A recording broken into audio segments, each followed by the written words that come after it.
Greetings. My name is Reverend Charity Ngaruiya, and I'm one of the staff chaplains here at LA General.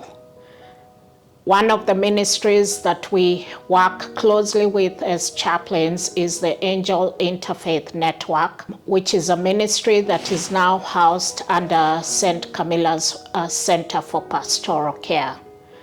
The ministry, which was started in 1988 by two former chaplains, provides donations such as blankets, hygiene kits, clothing, and other forms of donation to our patients who are very needy in the hospital and within the neighborhood. And so today I'm joined by one of our volunteers here at LA General, and we get to hear his story as well as his experience as a patient and during the time that he was here in the hospital. And so, welcome. Hi, how's it going?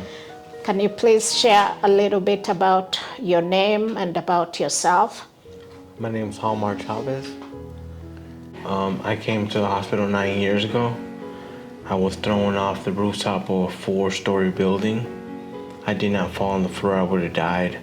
I hit a lamppost and fell on top of the electrical box, which shattered my pelvis, multiple brain injuries, shin snapped in half, and eyeball popped out. I was brought to LACUSC for intensive care unit. 3 months coma, I came out in a wheelchair with no movement or nothing. I had to learn how to live again. And the exceptional care that I got here in LACUSC was wonderful. And they helped me maintain that and get myself up and start living my life again. And I'm always going to be forever thankful for that. Okay, thank you, Halmar. Could you say a little bit about how your illness changed your life? I have so many injuries, and I have metal in my body and pins in my pelvis, so I live with pain. I live with chronic pain daily, and it just hurts more if I stop walking, you know? So I maintain myself. There's always a balance within everything that I do now. Okay, thank you, Halmar. Could you say a little bit about your experience when you were here as a patient in the hospital? How long were you in ICU, do you remember? 3 months, approximately. Okay. Yeah. And then from there, what was the process of getting you back on your feet? It was learning how to brush my teeth, learning how to like a baby move my hands again, get my strength back in my legs. Mm-hmm. It took so they had to show me all that again. Okay. By the time you left the hospital, you were on a wheelchair. How long did you use the wheelchair? Approximately like 3 years. Oh, for 3 years, Mm-hmm. Okay. And were you living at the rehab or you were going back and forth? I was living there for 3 years, and then when I got out, maybe for another year, I was in the wheelchair, and then during my session, I remember the physical therapist says, "Get out of your wheelchair and get on the treadmill." And I looked at her and said, "I'm gonna fall." And she says, "Get that mentality out of your mind. Get out of that wheelchair." And I never seen that wheelchair ever again. You know? Okay. Do you remember one of your most difficult days during the time that you were in hospital? Could you say a little bit about that? Well, there was a time that they were trying to get me to walk, and it was just difficult. I wanted to give up. Mm-hmm. But the staff helped me back up. They were like, "If you don't try this, you're not gonna manage to get it back up." Okay. It's what you feel, what you feel like doing. Okay. Like, how are you feeling? If you don't want to put in the physical aspect of it, how are you gonna move on forward with your life. And they kept telling me, you do wanna walk again and live your life again. And I was like, yes, I do. That's the motivation that was giving me, like, I need to get up. Like, there's no other option but just to try to move forward, you know. When you look at those photos, what comes to mind in terms of your illness and now your recovery? What comes to mind as you see them? I just the fact that I never gave up, the fact that it was just hard, and it gives me inspiration, you know, just to know that I did make it, you know. What are some of the things that gave you meaning during that time of your illness? People tell me that this is not the end. You know, the people I work with like, don't think of this as your end, just think of this as the beginning of something new, something great. So it's this inspiration that people around me were giving me that worked in the hospital that basically boosted my self-esteem, you know. And could you share a little bit about how your faith impacted you during your time of illness? Well, when the doctor came and said, I don't think you might not ever walk. It was like a boulder on my chest, and it was like I felt like I couldn't rely on nobody, only my God. And I was like, I would pray to my God, and he was like,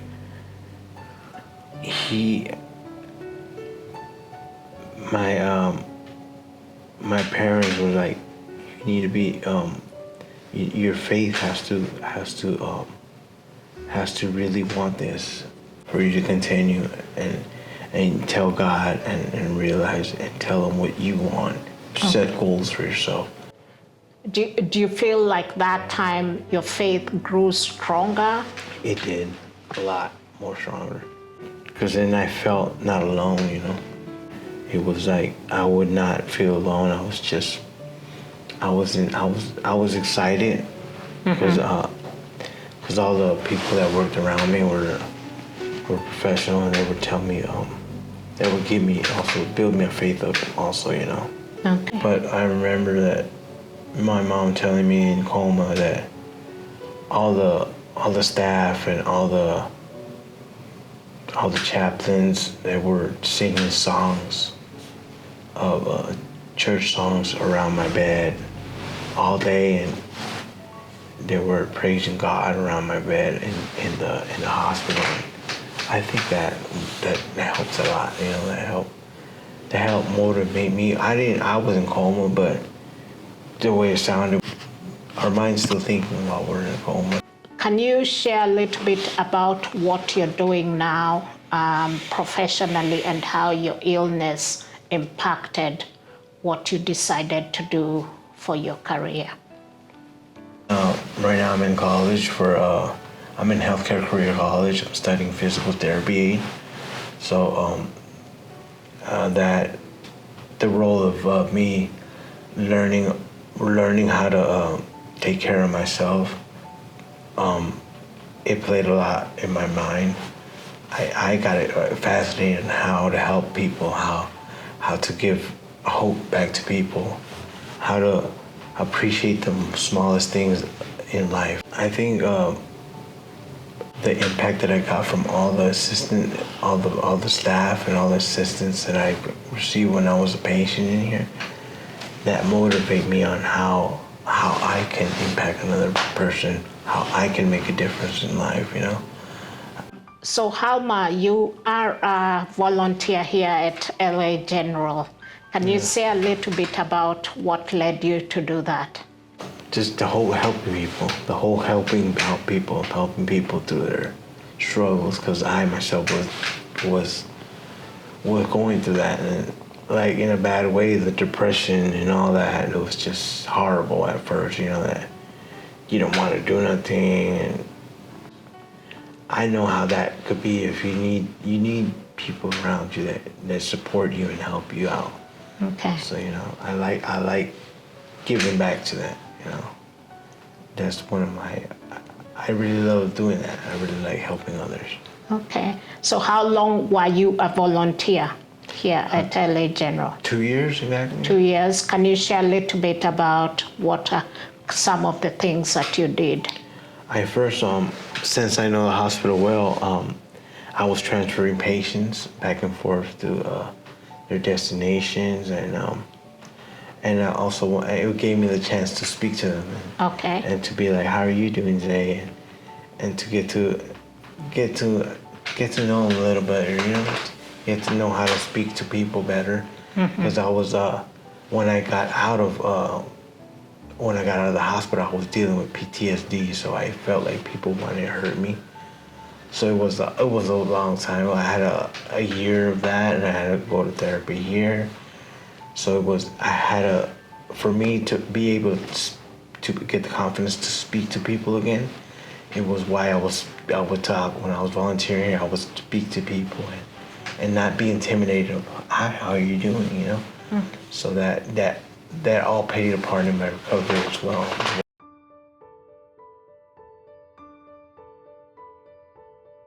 Why do you think they should give to LA General, to patients like you? The stress it does affect, because it depends on the negative, how negative you want to get it, because there was people like, I don't want to do this, why am I doing this? And it's they won't give us a chance, They won't give a chance to recovery, It makes me feel that I'm not alone in my fight. It also gives me hope, and when I receive a gift or a blanket, or it just makes me that there's people out there that are actually care for me, that it helps me more and building up. There was a point that I was feeling down. I couldn't support or be able to contribute to my family like I used to, working and stuff. So there was the time that the hospital would be like, we have gifts for you and your family to come pick up for Christmas. And that was like, what?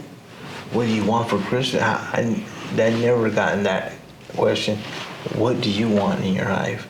And that to me was like, I was hesitant because I'd never gotten asked that. And I was like, well, I could use this, I could use that, I could use a blanket, I could use some. And they said, okay, we're gonna provide you something, and what would your families want? And that was my family, and so they gave gifts to my family, and I was like, that to me was a gift, in its own, because I wasn't able to financially help out my family and that, and to me it was like, it gave me like, okay, see what how has the hospital been helping me, helping them, and help people around me. Just want to thank them from all their job, for all their donation, and it may seem small, but every little bit helps. Every little bit helps. You can imagine there's a lot of need. There's a lot of need. So, like I said, every bit that you guys can do is help. It helps. Because there's people that's way worse. There's people that are way worse. There's people that haven't ate today, a meal, it's like we have to think about. And they're struggling, and they need your help. Is there anything that comes to mind that you'd like to close us with? Just to keep the hope, just to never give up. Just keep, your faith has something to do a lot with the way of how you are, and how it's gonna guide you to success, where you want to be. But if you just work with the staff, and you take your recovery and everything step by step, you will achieve. It will be amazing what you can achieve. If you give the people a chance that working with you, it'll open up doors a lot for you, Okay. That's what I've learned in my experience. Yes.